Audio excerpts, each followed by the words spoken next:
And I actually helped my mom, and she was soaking wet. So I didn't know it had gotten rainy, but it's a perfect day to actually get to turn on the fireplace and have a cup of coffee. So welcome. This is going to be our final in our winter series of History Cafes, and it's one of those things we just kind of do History Cafes whenever the spirit moves us, whenever we decide we want to. It's been great to kind of have some regulars coming these past 3 months, so we'll probably pick it up again and do some more late summer and early fall. But if you ever have a topic that you want us to cover, just let me know, because I kind of puzzled about what our topic should be for this particular History Cafe, and I was walking around the museum one morning. I love getting here. I get here a couple of hours before everybody else, and I love that time in the morning. So I go around and turn lights on, and I've been here almost 9 years, yeah. And I am not kidding, I still find things, I still see things that I haven't seen before that just catch my eye. And it's truly, this museum is truly just a treasure chest. It's just brimming over with treasures and little things that no matter how many times you come back, you're going to see something that you haven't seen before. We always tell the school kids that come, if you leave here and you haven't seen something or learned something new, then you weren't trying very hard, because you can learn something new and see something new every single time you come through the museum. So that got me thinking about what I wanted our History Cafe to be about, and I was thinking about that show. I think it's on PBS, and it's called Mysteries at the Museum. I've actually never seen it. A couple of times I've tried, and it's not on when I turn it on, but I always think it sounds really interesting. So that's our topic today, Mysteries at the Museum, and I just picked a few things that have different, either unique and unusual stories, or things that we actually don't know what it is, or things that we have no idea why we ended up with it, why we have it. And a lot of our old records, we have very little information. There will just be a little, something written in pencil on the back of a card, and that's all the information we'll have. So we have some really interesting things. So the first thing I'm going to show you is, this is a shadow box, and I took the top off just so that you could see it a little bit better. But it's Civil War memorabilia, really, really interesting stuff. I've never had the lid off before. I actually took it off because one of these patches down here had fallen. This belonged to the Ellsworth family. He was in the Civil War. These were his patches. This is Grand Army of the Republic, GAR, just some really interesting things, cavalry tactics. But the thing that has caught my interest the most in this shadow box is this. And this is not a task, so I'm going to put this down and show this to you. This is all the information we have, what's written right here. And it says, this tassel is from the funeral coach of Abraham Lincoln. So, isn't that fascinating? And from what we've heard, from what I've read, when the coach went by, and there were, of course, hundreds and thousands of people, people actually reached out and grabbed pieces off of the coach and the covering on the casket. The mystery truly is how in the world did it end up here at the Overland Trail Museum in Sterling. This was donated by A.F. Spoor, and he was a railroad man, an early settler in Sterling, and this was donated by his estate. And but we have no other information, so who knows whether someone gave it to him. I don't think there's any way to really authenticate whether this is whether this was true, whether this really was from the funeral coach of Abraham Lincoln or not. But cool little artifact here. So, and as usual, please feel free to join in and give me your opinions if you have a thought about something. I would choose to believe that. I would choose to believe it too. You know, we have a couple of things that, another thing is attached to a wall that you can go inside and see it. We have a Vicksburg newspaper that was printed on the back of a piece of wallpaper during the Civil War.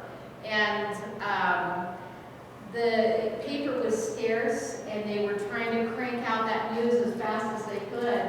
And this particular newspaper was printed on the back of a piece of wallpaper. Now, I've heard that there were some copies made. So, again, whether that is true or not, we don't know. But, so, I think that's very cool. When we're finished, feel free to come up and take a closer look, but don't touch the paper things. They are so old and so fragile that the paper just starts disintegrating. So that was our first object. The next one, this is a mystery because nobody knows what this is.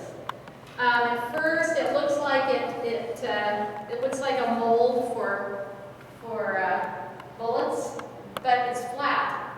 I'll pass this around. It's flat on both sides.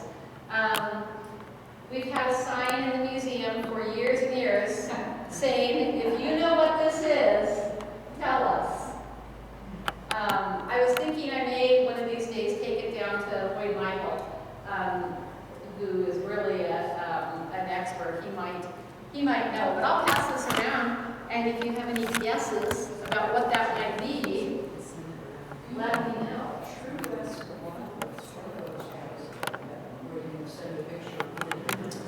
Oh, I was wondering about a site like that. Or True West? Oh, that's a good thought, yeah. So I saying think it's an email. that maybe you could just send a picture into the site that tells you what things are.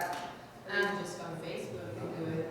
Well, that's true. That's it all over the true. world. You get a lot of information on Facebook. Yes, very too much information sometimes. So why would it be?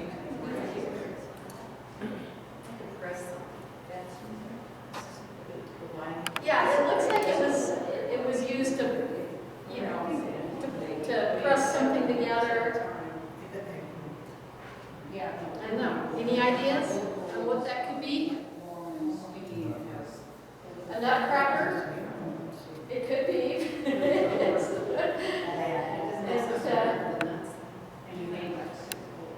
No idea.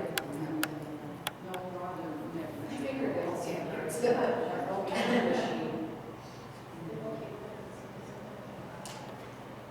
The next item, and this isn't really a mystery, it's an unusual story though. The next item is this metal arrowhead. And again, this is something that I can pass around and let you take a closer look at. I wouldn't touch it. It's old and it's rusty and it was actually in a body. So not something that you probably want to handle. But I'll read you the little story about this arrowhead. For one thing, I was kind of intrigued about the whole idea of the metal arrowhead because I didn't realize that they were even used out there, metal arrowheads. But I did look it up and got some information. It says, this is taken from a site, a Native American site that said, as compared with stone arrow points, the metal points found on the Great Plains are quite rare, being made and used for only about 100 years. The other points that we have, the flint points, are some of them are thousands of years old. Unlike stone points, the iron points are short-lived. Those that are not found and salvaged will eventually disintegrate. So unlike the flint points, they won't last forever. So they weren't used for real long,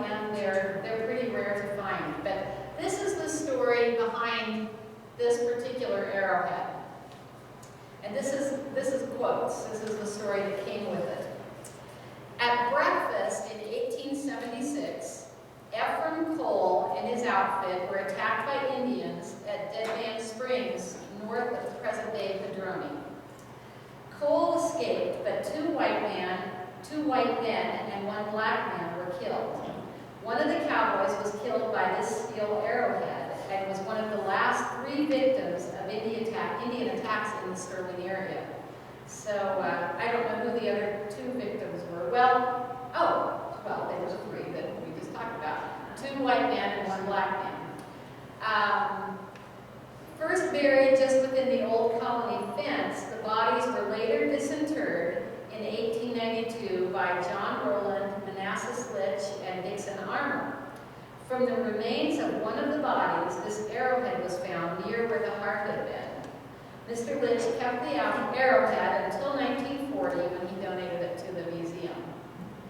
So they actually plucked that arrowhead right out of that cowboy. So that's right out of where his heart was. So kind of an interesting story about that. It's just hard to believe something so little had that much force.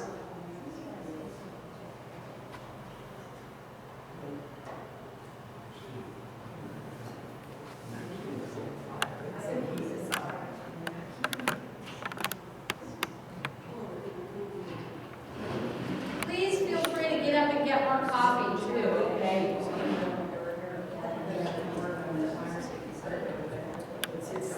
Okay, this is really interesting. I'm just going to hold it for a minute because it's super heavy.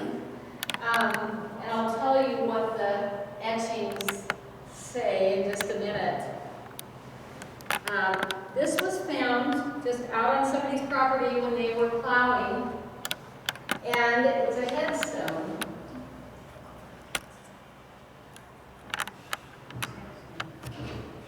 It's really heavy. It's a headstone, and it says up at the top, Henny, which we think was a last name because you can see the rock was broken, and you can see that there was another name etched in front. So Henny apparently is the last name. His birth date was 1801, and his date of death was 1844. So this was before the Indian Wars, before the big Great Migration, 1844.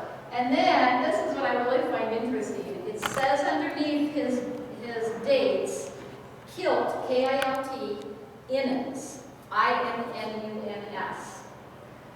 So, we kind of theorize that means he was killed by Indians, killed Innuns. Or, he could have been an Indian killer. He could have killed Indians. And whoever it was that carved that little headstone, for some reason wanted everyone to know that. Killed Innuns. So, any comments about our theory, whether that theory is true, that, he was killed by Indians? Any thoughts? 1844, that was a long time before Sterling was established. The main part of Indian Wars was kind of later. Right. I mean, it was more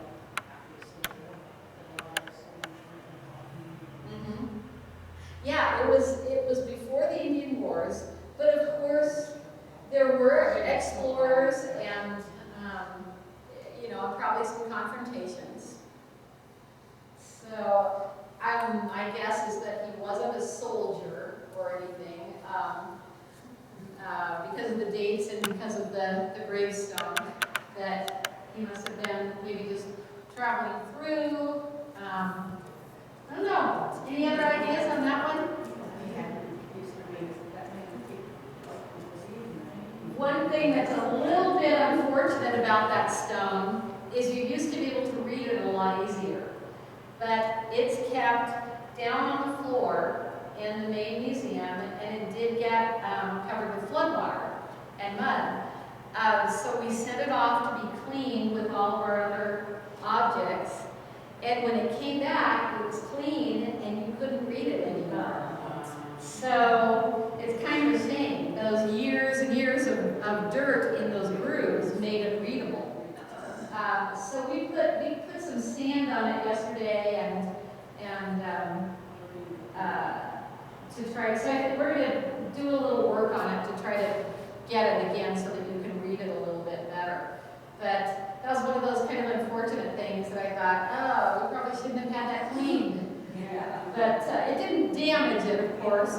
It's sandstone, but it did make it harder to read. So. You know, you could do a rubbing lapel on it, and that usually bring all those letters out. I was wondering about that, trying to do a rubbing on there. Would you use charcoal or? There's an actually a rubbing crayons. Is there? Okay.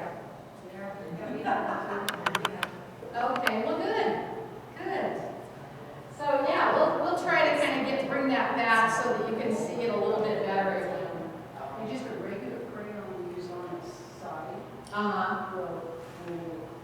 And you put some kind of interfacing, like Just interfacing. like a lightweight Pellon interfacing. Then you damage your. Oh, that's good Plus, to know. even you have a copy to take. Right, right. Yeah, yeah. That's a really good idea. When I see old headstones that I want to photograph for genealogy, Mhm. then I put the Pellon on, do the rubbing, just leave it on the headstone. I take a picture of the headstone, which generally you can't read the words. Mm-hmm. But with the Pellon on it, you know, they can actually read the. Oh, I'd never heard of using Pellon for that. Good to know. Okay, here's our next mystery.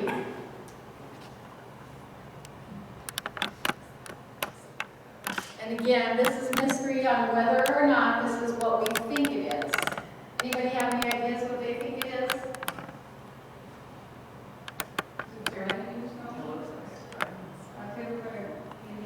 It's not, probably not a graving stone because they usually have some natural indentation here.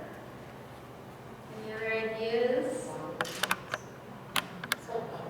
That's a really good guess. She said bottom of a moccasin. What the label says is that this is a moccasin last, like a shoe last, but a moccasin last. And the theory is that the leather would have been cut and wrapped around here and then gotten wet so that it shrunk down, and that this was actually a shoe form to make moccasins. And I thought that was a really reasonable explanation for what this was. Well, the dark part's actually, it had double stick tape on it. Oh. So they put a label on it years and years and years ago, I think, because when I took the label off, those were there. And it kind of looks like maybe this was, man-shaped. Possibly this was shaped by man. But I started reading about moccasin last and found, I checked several archaeology websites, and the general consensus is that there was no such thing as a moccasin last. However, there were others that said that could be entirely true. They could have used this as a moccasin last. Most archaeologists say that it probably is not a moccasin last, that it's just a river rock that is shaped like a foot. So, that was kind of a bummer to read. But, like I said, others said no, that's entirely possible that these were used as a shoe last. So, I maybe need to stop trying to, authenticate everything, because it's kind of disappointing then when you read somebody that says, no, that's a river rock. So, I don't know, what do you think? Does that make sense that they would have used it? It might have been a river rock, and then they used it. Well, exactly. It may have been shaped by water and just, coincidentally shaped like a foot. It actually is pretty wide, but I thought leather does kind of shrink up. So it is pretty wide for a shoe. It's actually just a little bit longer than my foot. At first I thought it looked really big. And then I put my foot on it and I thought, well, it's really kind of about a size, 7 or 8. What's the back? The back of it is really, really kind of neat. The back of it's just really textured. Yeah.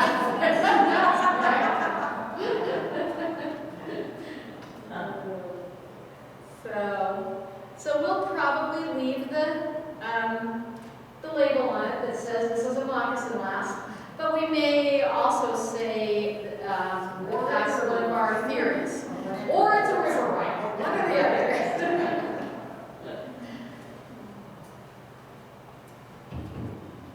Let's see, what do I have next? Okay.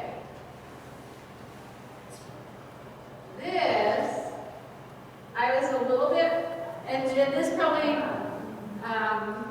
is probably, some of you may know this, that we find this swastika symbol on lots of things. Well, I'm not sure if it's reversed. I'll read you what I've read about it. I'll just set this right here. We've got 2 or 3 blankets with that symbol on it.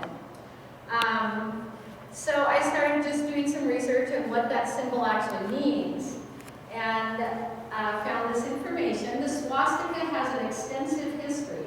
It was used at least 5,000 years before Adolf Hitler designed the Nazi flag. The word swastika comes from the Sanskrit svastika, which means good fortune or well-being.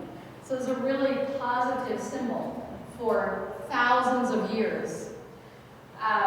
The hooked cross appears to have first been used in Neolithic Eurasia, perhaps representing the movement of the sun through the sky. To this day, it's a sacred symbol in Hinduism, Buddhism, Jainism, and Odinism. It's a common sight on temples and houses in India and Indonesia. European cultures used the symbol as a symbol of good luck and auspiciousness, as well as many Native American cultures have used the symbol. I didn't find any real direct information about the Native Americans' use of this symbol, except that it was used. It was often used by Native American cultures. But unfortunately, despite its origins, the swastika became most recognizable as an icon of Nazi propaganda, hence making it controversial and scarcely used today.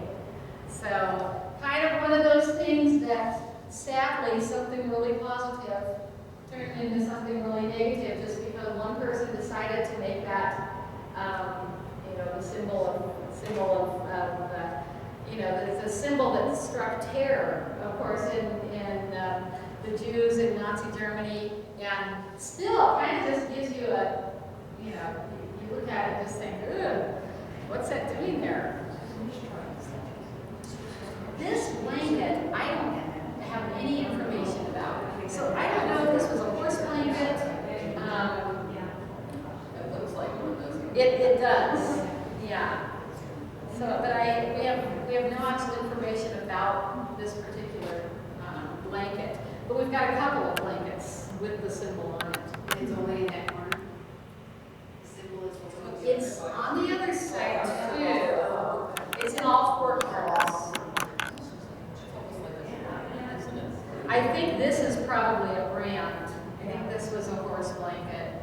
But like many of, we have many items that we have had for years and years and years that we just don't have any other information about. But the symbol kind of caught my eye, and we do have a lot of people ask about it that are kind of surprised when they see that symbol. I thought I'd read at one time that the German swastika was reversed at the Indians.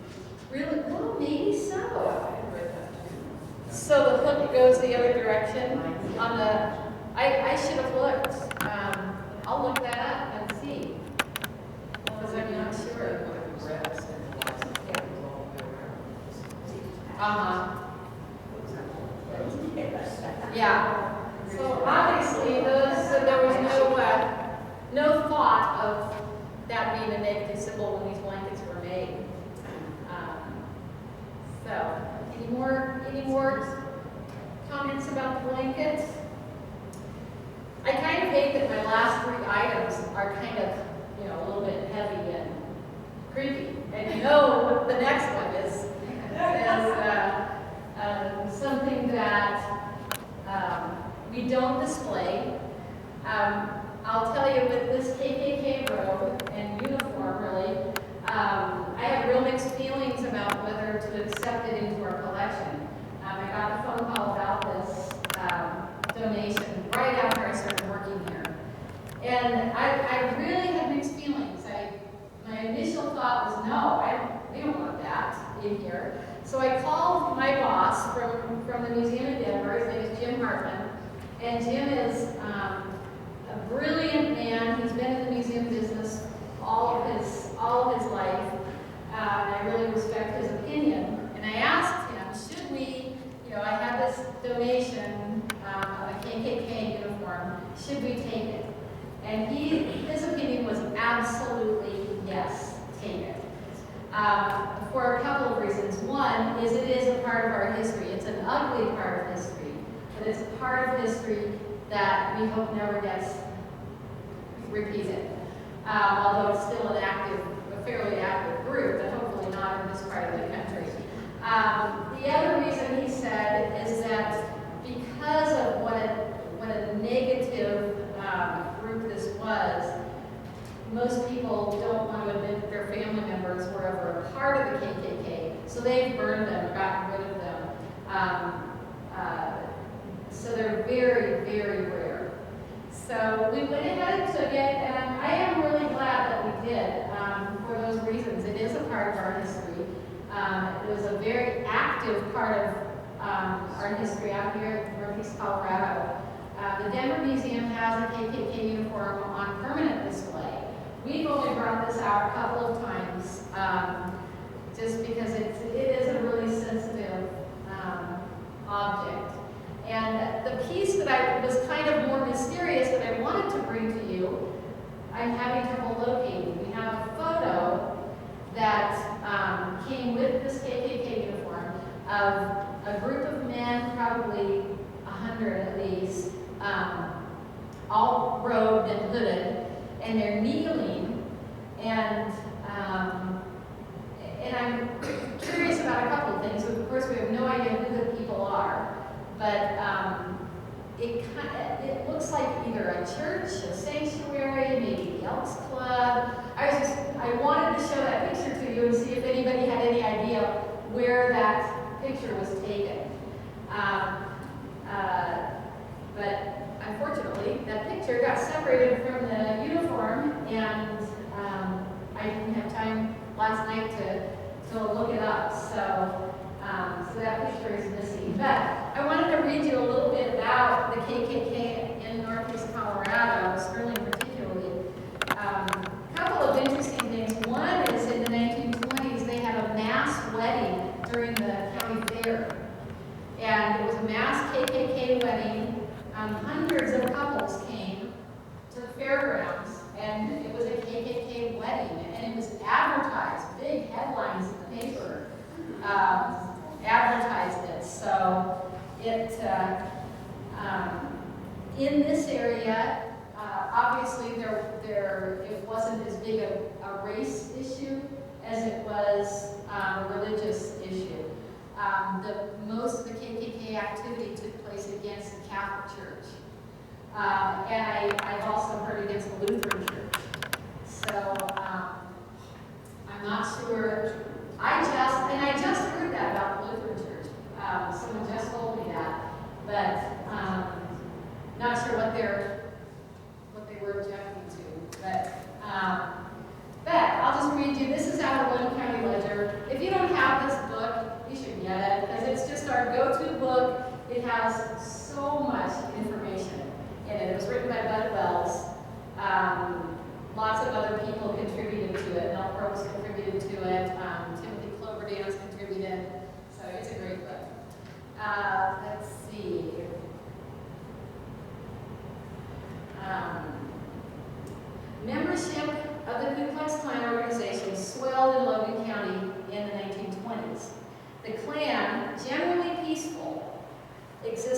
exerted its muscle on several occasions, such as one instance when a party east of Sterling became too wild in the mind of the Klan officials. Hooded members arrived at the scene and burned a cross, and the premises were soon vacated. But in May 1925, 25 Klansmen from Sterling visited the Crook Presbyterian Church on a Sunday evening, knelt in prayer, and then presented the pastor with an offering of $75. So you know, I mean, the offerings like that were definitely a show of power. We can control you, and they use that kind of intimidation a lot. Then this story, led by 2 robed Klansmen on white horses, between 500 and 600 robed members of the local Klan converged on peace in June of 1925. After marching through the town, they gathered in a nearby field for a meeting. They parked their cars in a large semicircle, and in the middle placed a cross lighted by electricity. Guardsmen kept those not affiliated with the order from entering the grounds. So there was a lot of activity out here. They used a lot of intimidation. One visitor to the museum told me a story about the Klan coming into the Presbyterian Church here in Sterling, marching in silently at a student baccalaureate service, coming in and again presenting a check and then turning around and walking back out again as a symbol of just their power. So kind of a little negative part of our history, but definitely an ugly part of our history, but a part of our history. So this will probably be returned to us. We have it in a black case. It will probably be returned to that case, put back in the storage closet, because it isn't something that we necessarily want to have on display all the time. But it's an interesting piece of our history. Any comments or stories? Dr. Cunningham has had one of those, in that house that he had over here behind Wells Fargo Bank. In his house, in one of his rooms, he had one of those because he actually had a picture hanging on his wall, and supposedly, this is the story he told, it's a picture of him, it's a painting, but it's him looking out of the window of that house and the cross being burnt. And he has had one on display in that house for a long time. Yeah, and that had a huge impact on him as a child, seeing that burning cross. I mean, I can't imagine how terrifying that would have been, to look out your window and see a cross burning. So yeah, it was we do have some a book, a couple of books up here that came with the uniform that are just the rules. It's kind of like their order book, and it gives me chills. It truly does. So if you want to look at that, you're more than welcome to. So our last item that I brought out today, I probably don't need to ask for guesses. Everybody know what this is? Still. Copper still. This was donated by Paul Gooding, who said, make sure we knew he didn't actually use it. But it's a copper still. It's from the 1920s, and it was used, of course, during Prohibition. And it's funny. I just saw. We watch Andy Griffith on Netflix all the time. And we just watched an Andy Griffith that was about 2 little old ladies that ran a still, but it was only for celebrations, so they thought it was okay. And so I thought of them when I brought this still out. This still was donated by Paul Gooding, but it was given to his mother by a neighbor who said, let me look at the card again. It was given 25 or 30 years ago by a neighbor who actually did use it in the 1920s and 30s, northwest of Sterling. And Paul told a really kind of a funny story. And you do kind of think of those times as, I mean, because I think it's been made light, you know, and so there's sort of two sides of that coin, though, about whether that it truly was a pretty violent part of our history. But Paul told a story that had been told to him about a local county sheriff that was just going crazy trying to figure out where everybody was getting their moonshine, and they could not nail down who had the still and who was selling the booze. And he heard that there was going to be this big party out somewhere near the reservoir. So he thought this was his chance to find out where people were getting their booze. And so he drove out there, they investigated, they looked everywhere and could not find the still, couldn't figure out who was actually making it and selling it. And what they were doing, rather than selling it from their barn or from their, you know, a certain location, is they had a little system where if you bought booze from this certain guy, you'd go pick it up. It was a certain date, and he would put bottles of moonshine behind his fence posts all the way down the road. So there would be like hundreds of bottles behind the fence posts, and you had to prepay, but then you just drive up the road and get it. So he had a pretty slick operation there, and not sure. I don't know the end of the story. I don't know if he ever got caught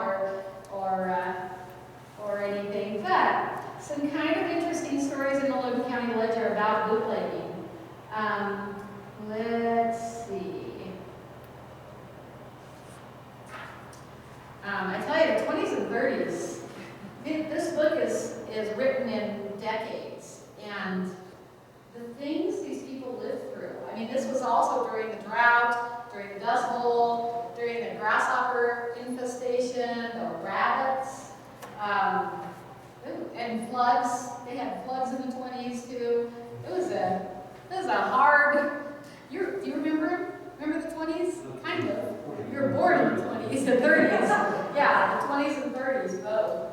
But this is what the Logan County Ledger says. Prohibition days, when the manufacture and sale of liquor was outlawed, became lighthearted memories for some longtime residents of the county. But the period from 1915 to 1933 was often one of hiding, raids, and tragedy. Several bootleggers were arrested in Logan County as early as December 1914, which that surprised me that it was that early. 2 years later, 2 men were fined $100 each by the Justice of the Peace for carrying a load of illegal liquor into a rooming house in Sterling. Atwood gained notoriety on August 12, 1920, where the Sterling Democrat newspaper reported, Atwood is gathering itself quite a reputation as a factory site for white mule, technically known as booze, and probably named as it has been because only a mule could duplicate the kick the stuff is said to contain. Police raid on a still in that vicinity was what occasioned the item. But the fun went out of bootlegging on a Monday night in May 1922 with the arrest of 4 suspects in Marino, when it resulted in a shooting which cost the life of Deputy Sheriff B.J. Wilson. Newspaper reports said Wilson arrested 4 men, lined them up in a barber shop, and began searching them. One of the men drew a hidden weapon, the newspaper reported, and the shooting began. One of the suspects was also seriously wounded. In June of 1922, a crowd gathered at the courthouse to witness the destruction of 150 gallons of confiscated moonshine, which had been stored in the courthouse vaults. The spirits were poured into the city's sewer. So, that's kind of interesting. Stills continued in operation in the county, and raids became more intense. 4 men were arrested in June 1923 upon the discovery of 2 stills, one a short distance west of Crook and the other north of Proctor. Officers in October 1923 took possession of a still some moonshine, and lots of mash from a shack near North Sterling Reservoir. Maybe that was this one. Except they didn't destroy the sill. So the Denver Post got in on it. They started reporting about the moonshine and bootlegging out in this part of the state. Let's see. The raiders discovered on the Colorado side of a ranch 220 gallons of moonshine intended, officers say, for Christmas delivery in Sydney. 400 gallons of mash and 40 gallons still. The liquor ingredients were still in the caves. So this is one of those kind of dugout caves out where the rock, probably about where the rocks are between the canyon and the reservoir. So interesting time. I got involved in reading yesterday when I was reading some of these things, and was reading about different things that happened. There was also a bank robbery that was really kind of interesting, and they never did catch the suspects that robbed Security State Bank. Let's see where that is. Perhaps the most talked about occurrence in the 1930s was the robbery of Security State Bank.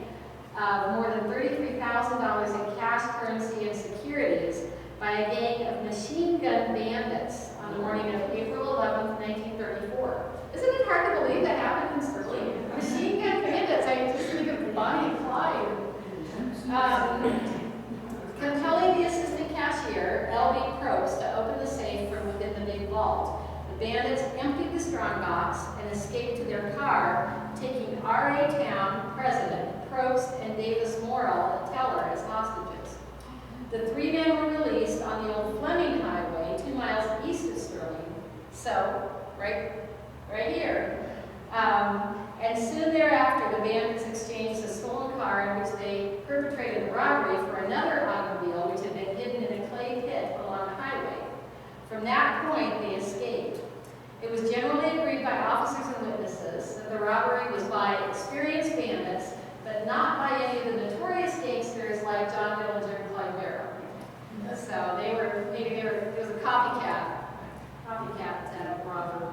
Excitement of the robbery resulted in 8,000 telephone calls being placed in 3 hours in Sterling, a record at that time for the local exchange. A normal day's business in Sterling was 6,500 calls in a 24-hour period.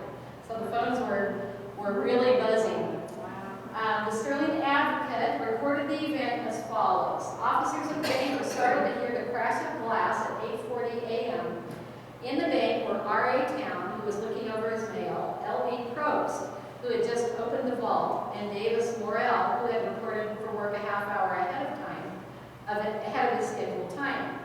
Having smashed the glass in the side door on 2nd Street, the bandits, 3 or 4 in number and all masked, turned the spring lock on the door and walked in. They compelled the 3 men to line up along the wall. Probst was ordered into the vault to open the safe which contained the money in the bank. He complied with the order of the armed bandit, though he was fearful that the time lock had not completed its run and that he would be unable to open the safe.